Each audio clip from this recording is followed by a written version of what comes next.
I attended my daughter's funeral without being able to sort out my thoughts.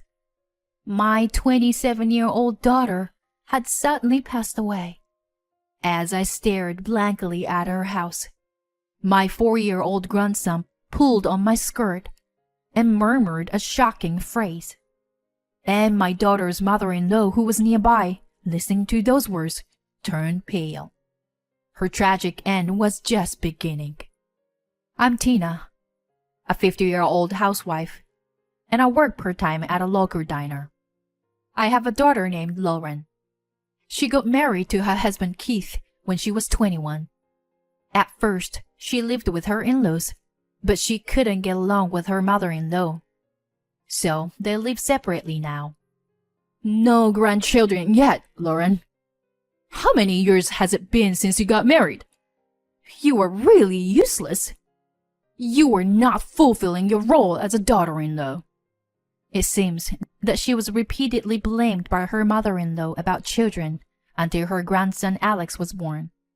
Furthermore, you can't have children because you are always working, can't you? Don't neglect your housework because of work. At that time, my daughter and her husband were both working, but she was also burdened with housework at her in-laws' house. Moreover, it seems that she was even nagged about the details of housework. I want to be recognized as a good daughter-in-law, you know? Although she was enthusiastic about it when she started living with them, as time went on, she began to complain more and more. No matter what I do, my mother-in-law complains. I mean, she should just do it herself. Her in-law's house was a 5-hour flight from where I lived. I felt frustrated that I couldn't rush to my daughter when she's in need. Lauren, honey, if it's too tough, come back here once in a while. You need to take a break from your job as a daughter-in-law too, you know? Thank you, Mom, but I'm okay. Sorry to worry you. Can I talk to you about my complaints again sometime? I couldn't say anything more to my daughter who said that. After that, I was often told about her mother-in-law's complaint by Lauren. But as the physical distance couldn't be shortened, I also thought about how to support my daughter mentally. And I also gradually began to feel uncomfortable with her mother-in-law. Her mother-in-law hated it extremely when Lauren came home to our place. She even called me directly. Lauren is our daughter-in-law. And yet, she told me that she wants to go back to your place for a while for Thanksgiving. Please be sure to warn her too. Would you? What? But Lauren is also our daughter. So, can't we allow meeting her a few times a year? Lauren is doing well here, you know. Do you really need to meet her so often? Even if I tried, the answer from her mother-in-law was always one-sided. I thought it wouldn't be good to argue too much, considering Lauren's position, so I ended up going along with her mother-in-law's opinion. However, Lauren's husband convinced his mother. Even if you say she's doing well over here, it's obvious that they want to meet her every once in a while. Didn't you always tell me that you were lonely and wanted us to come back here to live with you? Remember? We somehow managed to get permission for a few visits home per year. Whoa! She even called you? I'm sorry, Mom. I really want to build a good relationship with her, but the day after her mother-in-law's contact, Lauren contacted me with a voice full of apologies. No, don't be sorry, honey. I couldn't do anything for you either. I had such frustrating conversations with my daughter many times. Then one day, Lauren contacted me saying that her mother-in-law was angry because I didn't send her a return gift for a present. Huh? I haven't received anything from your husband's family, even once. And yet she demands such things from me? What is that? I was surprised and raised my voice. Really? I knew something was off. I don't understand anything that my mother-in-law is saying or doing anymore. Lauren's voice over the phone showed signs of exhaustion. Well, I'll try. I will hurry and send something. But you should definitely discuss it properly with your husband. I told Lauren that and hung up. About 2 years had passed since Lauren started living with her in-laws when she contacted me again. The relationship with her just can't seem to improve. I think it's better for me not to be around her. Keith feels the same way too. So, we decided to live separately from my in-laws. Apparently, Lauren's husband also judged that he couldn't handle his mother and decided to move out. Well, even if we say we're living separately, it's still within walking distance. I felt relieved when I heard Lauren's laughing voice over the phone. Then, about a year after Lauren and her family left their in-laws' home, I received the news that she was pregnant with her first child. I was happy to hear the news, but secretly thought that the stress of living with her in-laws may have been a factor in Lauren not getting pregnant until now. Lauren gave birth to a healthy baby boy named Alex. However, her mental state began to deteriorate rapidly due to her mother-in-law's overbearing nature. At the suggestion of her husband, when Alex was 2 years old, they came to live with us for several years. Lauren was so mentally exhausted that she had become quite thin. I deeply regretted that I had not been able to do anything for her until then. After a while, Alex, who had started to speak a little, began to say strange things. Granny, the man with the injured eye is not here today. What, Alex? That man with the line in his eye. Alex pointed to his own right eye and asked me about it. The truth is, my father, who passed away, lost his vision in his right eye and had a scar from an accident at work when he was young. My father passed away when I was young, and the pictures were kept at my parents' house. So even Lauren didn't know about the scar. At first, I thought it was a coincidence, but his bizarre stories continued many times. The man with the injured eye looks real sad. He's saying his house is about to break down. I told my mother about this. Later, we received a report that the stone on my father's grave had been broken by someone or something. From then on, I felt that maybe Alex had a sixth sense. Lauren seemed to have the same perspective, but she didn't pay much attention to it. I wonder who Alex inherited it from. 2 years passed, and Lauren's mental and physical condition began to recover. So they returned to her in-laws' house. However, she still received a bunch of sarcasm from her mother-in-law. What a terrible woman you are! Taking away my grandson who is the heir. From now on, I will raise Alex in our house.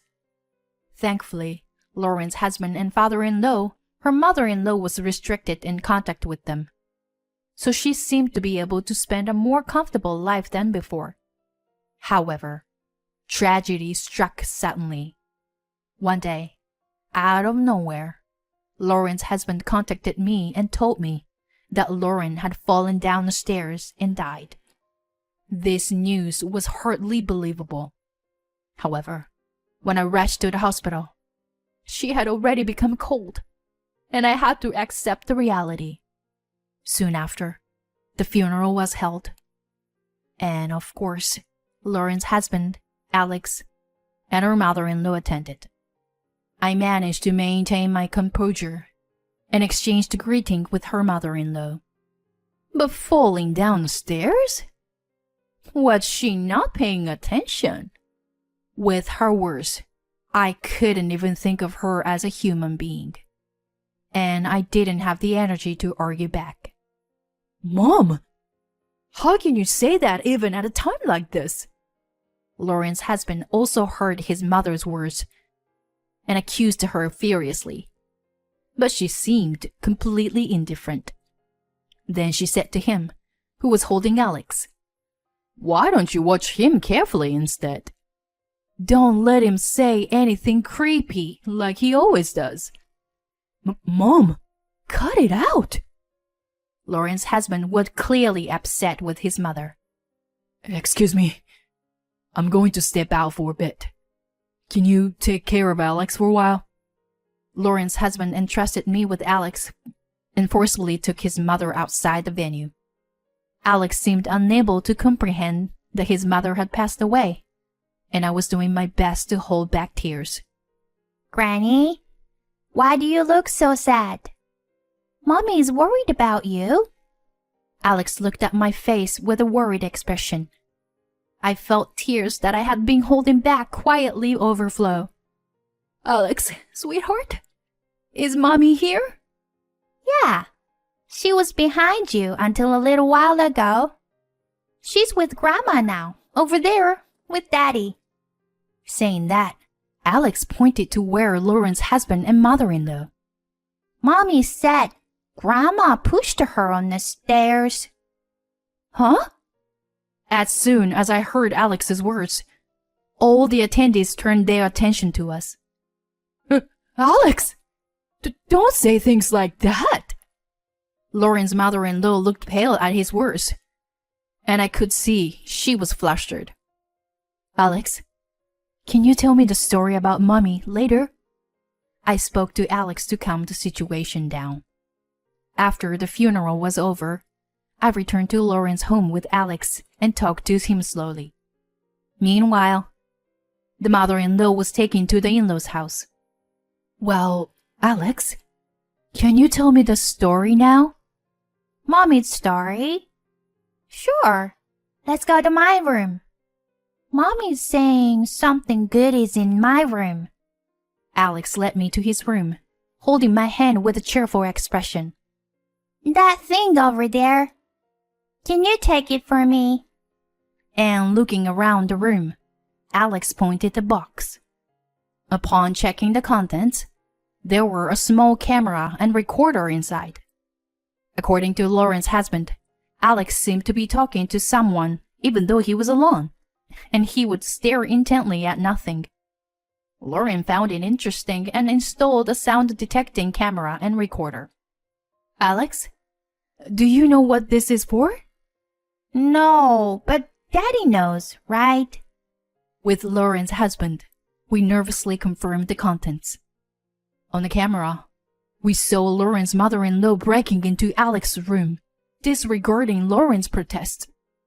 The two women were clearly arguing, and although the stairs were out of sight, the recorder captured her voices and a loud thud. The content was so shocking that I fainted on the spot. I woke up in the hospital, and Lauren's husband explained what happened afterward. Right after I fainted, he immediately contacted the police and submitted the audio and video recordings. The police had been investigating Lauren's accident, and along with the recordings from Alex's room, Lauren's mother-in-law was investigated and arrested a few days later. I took care of Alex for a while, and he seemed to be having a great time at our place. Lauren's husband later told me that his mother had suffered a mental breakdown and was currently in a state of confusion. "If only that child hadn't said anything. And that bitch, she should go to hell." She eventually became unresponsive during police questioning. When she found out that Lauren was alone that day, she stormed into her house and got into a fight. They struggled, and she ended up pushing Lauren down the stairs. Lauren was still alive when her mother-in-law left the house. However, Lauren couldn't get up on her own and passed away shortly after. "I'm sorry for being so useless.